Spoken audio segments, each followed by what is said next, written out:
Ampifaliana lehibe ry hava-malala no hiarabako antsika tsirairay avy rehetra. Naiza misy anao manaraka izao vavaka sy fampaherezana izao dia araka ny tenin'i Jesosy Kristy hoe naiza tokantrano idiranareo dia tonoany aloha hoe fiadanana ao amin'ity trano ity, ka dia izany fiadanan'i Jesosy Kristy izany no tonoako amintsika tsirairay avy rehetra ho aminao sy ho amin'ny ankonanao. Amen. Alohany andraisantsika ny tenin'Andriamanitra dia manasanao hatrany mba tena angetaeta ianao ny tenin'Andriamanitra. Aoka ianao tena haniry ny andrean'Andriamanitra. Fa mino fa rehefa mangetaeta tokoa ny fonao dia ho fenoan'Andriamanitra izany. Rehefa mangataka ianao dia homen'Andriamanitra. Dia manasanao hivavaka iaraka amiko. Eny Andriamanitra iray eo misaotra sy mankasitraka ary manome voninahitra anao tokoa izay amin'izao tombontsoana mahafinaritra omenao anay izao. Misaotra indrindra ny amin'izay rehetra efa nataonao sy izay rehetra mbola ho ataonao ihany koa. Misaotranao ny amin'ny fahasoavana lehibe izay ahafahanay mifampahereto amin'ny alalan'ny teninao. Eny tompo ny teninao tokoa dia fanasy fiainana ary mino izay fa ny teninao izany Andriamanitra dia hitondra famelombelomana, hitondra fanavozana ho anay tsirairay avy. Ka dia aoka amin'ny fanahy masina hiasa amin'ny fahafenoana eto ho aminay tsirairay avy. Eny ny ositra mahery no arotsay tompo amin'izay rehetrarehetra tao aminao andre izao afatra ao izao. Dia sokafo ny sainay fanahy masina, halalanay sy hatakaranay izay tianao ambara aminay tsirairay avy. Dia mifahifan'i Jesosy Kristy irery ihany ianao no aoka hanapaka amin'ity fotoana ity ary ny voninahitra rehetra dia ho azy irery ihany satria Jesosy Kristy no mendrika andray izany. Dia amin'ny anarany masina no hanaovana izany vavaka izany. Amen. Amen. Ny tenin'Andriamanitra andraisantsika fampaherezana dia Romana 12 dia ny 1 Romana 12 dia ny 1 fakina ny teny amin'ny anaran'i Jesosy Kristy. Koa amin'izany mangataka aminareo aho rahalahy noho ny famindram-pon'Andriamanitra mba hatolotrareo ny tenanareo ho fanatitra velona, masina, sitrak'Andriamanitra dia fanompoam-panahy mety hataonareo izany. Koa amin'izany mangataka aminareo aho rahalahy noho ny famindram-pon'Andriamanitra mba hatolotrareo ny tenanareo ho fanatitra velona, masina, sitrak'Andriamanitra dia fanompoam-panahy na fanompoam-pivavahana mety hataonareo izany. Amen. Izany teny izany dia nentin'ny Paoly apôstôly mba ho famporisihana ny kristianina tany Roma mba hanolorana izy ireo tena ho an'Andriamanitra, mba ho atolotra izy ireo ny tenan'izy ireo ho an'Andriamanitra. Ary izany tenin'Andriamanitra izany dia tsy ho an'ny kristianina na mpino tany a Roma ihany fa ho antsika tsirairay avy rehetra izay zanak'Andriamanitra. Dia mampirisika antsika ny tompo hoe atoloro ny tenanareo fanatitra velona, masina, sitrak'Andriamanitra. Amen. Atoloro ny tenanareo ho fanatitra velona, masina, sitrak'Andriamanitra dia fanompoam-pivavahana mety hataonareo izany. Amen. Ry hava-malala, tia momba ny ataoko hoe tia tenantsika ty na hoe tia momba ny tenantsika ty dia maro. Raha ilaza fotsiny hoe ny ao anatin'ny na hoe ny momba ny tenantsika dia ao ny tanana, ao ny tongotra, ao ny maso, ao ny sofina, ao ny vava sy izay rehetra tsy voatanisa. Izany hoe raha mandinika ny tenanao ianao dia misy ataoko hoe momba ny tena maro ao. Ary na ataoko hoe ny hita na tsy hita tahaka ny hoe ny fo, ny hoe ny tova zany dia izany rehetrarehetra izany dia momba ny tenanao avokoa. Ary izany fitambaran'izany rehetrarehetra izany natao hoe ny tenanao. Amen.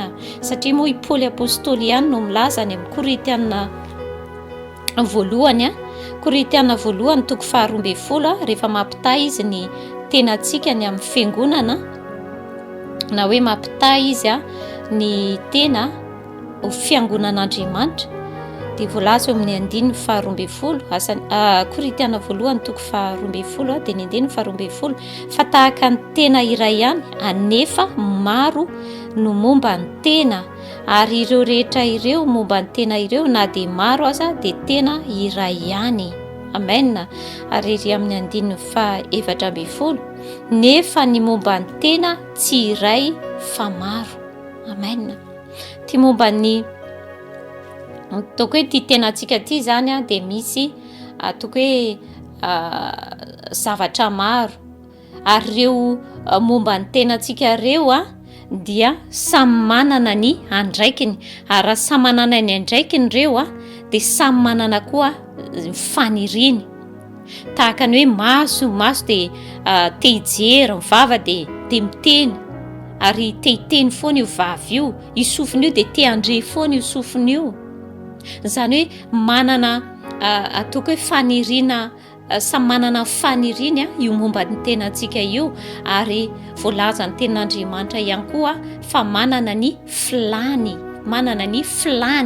io tenantsika io zany. Ka izany indrindra no tokony hanolorantsika ny tenantsika ho an'Andriamanitra, satria nahoana? Satria Andriamanitra irery ihany no afaka matahiry ny tenantsika ho amin'ny fahamasina. Tsy itsika mihitsy no afaka hitahiry ny tenantsika ho amin'ny fahamasinana, fa Andriamanitra irery ihany, satria izy no miasa ato anatsika ary izy no mahatanteraka izany. Fa anjarantsika no manolotra ny tenantsika. Andriamanitra tsy ataoko hoe tsy mana force olona, fa matoa Andriamanitra mitaky atsika hoe atolory an'Andriamanitra ny tenanareo, atolory an'Andriamanitra ny tenanao de tsy tombony ho an'Andriamanitra fa voalohany indrindra tombony ho ahy sy ho anao. Amen. Mba tsy hanjakan'ilay filana ato anatsika, mba tena hoe Andriamanitra mihitsy no mandray an-tanana. Marina fa hoe voalaza hoe sarotra tokoa zany hoe mety eritreretin'ny olona hoe sarotra zany manolo tena ho an'Andriamanitra izany, fa tahaka ny hoe nanekenao an Jesosy Kristy, nanekenao tamin'ny vavanao ary ninonao tamin'ny fonao, de tahaka izany koa ny fanoloran-tena ataoko hoe ny anoloranao ny tenanao ho an'Andriamanitra amin'ny vavanao, fa mino koa ianao amin'ny fonao, zany hoe vavanao sy ny fonao dia iray, ary ataoko hoe amin'ny finoana izany, satria amin'ny finoana no anolorantsika ny tenantsika. Alleluia. Ary raha misy ny ataoko hoe fanatitra zay takian'Andriamanitra voalohany indrindra de ny tenantsika io. Nefa ny mampalahelo indraindray de na de efa nanolotra ny tenantsika ho an'Andriamanitra ary tsika, na de efa nanaiky an Kristy Jesosy ary tsika ho tompo sy mpamonjy atsika, de ny zavatra mihita no dia hoe nefa voalaza hoe rehefa nandray an Kristy tsika ho tompontsika, ho mpamonjy atsika, de izao tonga tranon'Andriamanitra ny fanahy, zany hoe lasa trano ipetrahan'Andriamanitra ny fanahintsika, na antsoina koa hoe tempolo ny fanahy masina. Zany moa dia voalaza ato amin'ny Korintiana voalohany ihany toko 7 de ny 9:20. Ozy izy ny ten'Andriamanitra hoe tsy fantatrareo fa tempolin'Andriamanitra ianareo, ary ny fanahin'Andriamanitra mitoetra ao anatinareo. Raha misy manimba ny tempolin'Andriamanitra de mba hosimban'Andriamanitra kosa izy, fa masina ny tempolin'Andriamanitra, dia ianareo izany. Jesosy ianao rehefa nanaiky an Kristy Jesosy dia tonga tempolin'Andriamanitra, zany hoe na koa hoe tranon'Andriamanitra amin'ny fanahy, lasa fitoeran'Andriamanitra amin'ny fanahy, lasa olona masina isika. Ka noho izany indrindra ny tsy tokony hoe hitondrantsika ny tenantsika ntsony ho any amin'ny sampy, satria mbola misy ny kristianina ry hava-malala, mbola mitondra ny tenany ho any amin'ny sampy, mbola mitondra ny tenany ho any amin'ny ataoko hoe trano tsy mendrika, na any amin'ny toerana tsy mendrika ny zanak'Andriamanitra, nefa ny tenany dia tranon'Andriamanitra na tempolin'Andriamanitra, na tempolin'ny fanahy masina. Ka zany zavatra izany de tena hoe Andriamanitra ivavahantsika de Andriamanitra saro-piaro. Andriamanitra saro-piaro izy noho ny fitiavany atsika. De malahelo ny fon'Andriamanitra, malahelo ny fanahy masina rehefa hoentinao ny tenanao, ny ianao zay efa tempolin'Andriamanitra, ianao zay efa tempolin'ny fanahy masina, ka hoentinao any amin'ny sampy, na hoentinao any amin'ny toerana zay tsy tokony hitondranao intsony ny tenanao. Amen. Tahaka izany hoe hoe any amin'ny boîte de nuit zany toerana izany dia tsy mendrika ny andehanana ny zanak'Andriamanitra. Amen. Dia ato amin'ny Romana ihany Romana toko 9 dia ny 9 faharoa-mbin'ny folo sy fahatelo ambin'ny folo azafady ho vakiantsika amin'ny anaran'i Jesosy Kristy. Ary aza manolotra ny momba ny tenanareo amin'ny ota ho fiadininy tsy fahamarinana, fa hatolory ny tenanareo ho an'Andriamanitra toy ny efa maty nefa velona, ary momba ny tenanareo ho fiadininy fahamarinana ho an'Andriamanitra. Amen. Hoy izy ny tenan'Andriamanitra hoe aza manolotra ny momba ny tenanareo ho amin'ny ota, aza manolotra ny momba ny tenanareo ho amin'ny ota, fa hoy izy hatolory ny tenanareo ho an'Andriamanitra toy ny efa maty nefa velona. Amen. Sao sy anao ry hava-malala dia tsy tokony hanolotra ny tenao, efa an'Andriamanitra io tenanao io. Rehefa nanaiky an'i Kristy Jesosy ianao dia an'Andriamanitra io tenanao io. Tsy afaka anao izay tianao atao ianao, ary tsy afaka mitondra ny tenanao any amin'ny toerana izay tsy tokony andehanany intsony. Amen. Ny tenanao rehetrarehetra momba ny tena hoy izy dia maro, ao anatin'izany ny tongotrao aza hoentina intsony any amin'ny toerana izay tsy tokony alehana, ny sofinao aza mpandrenesina intsony zavatra tsy tokony ho renesina, ny vavanao aza mpitenitenenina zavatra intsony, zavatra tsy manome voninahitra an'Andriamanitra. Tahaka izany koa ny tananao ampiasao hatolory an'Andriamanitra izay rehetra mombanao.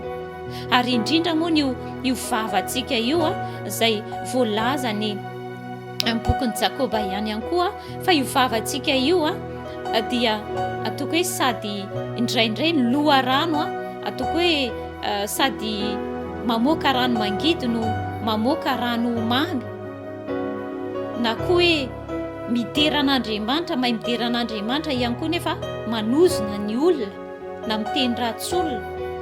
Oka mba tsy ho amintsika izany, fa oka ny tenantsika ho an'Andriamanitra. Ary sitrapon'Andriamanitra dia hiresaka momba an'izay mikasika an'io vavantsika io, satria momba ny tenantsika io lela izay voalaza ny tenan'Andriamanitra, fa kely rantsana kely izy kanefany tena hoe mampirehitra ny tena rehetra any amin'ny elo. Fa dia hatolory ny tenanao ho fanatitra velona, masina, sitrak'Andriamanitra. Ary ny anaovanao an'izany araka ny teneniko anao, tahaka ny nandraisanao an'i Kristy Jesosy amin'ny vavanao sy amin'ny fonao. Halleloja. Tsy sarotra izany ry hava-malala, fa ny finoana no antanteranao an'izany. Hatolory an'i Jesosy Kristy ny momba ny tenanao rehetra, fa izy irery ihany no mahatahiry izany amin'ny fahamasinana. Misaotra ray masina any amin'izany teninao izany. Misaotra anao tokoa izay fa tsy mitsahatra mampianatra anay sy mananatra anay ianao, satria tianao tokoa izay ho vonjena, tianao tokoa izay hiara-manjaka aminao mandrakizay.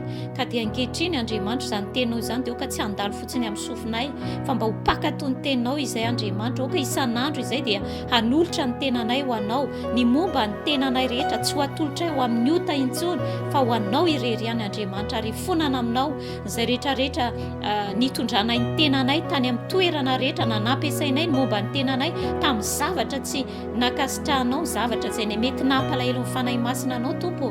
Fa ankehitriny Andriamanitra dia te hanolotra ny tenanay rehetra ho anao, izay momba ny tenanay mihitsy, izay rehetra momba ny tenanay.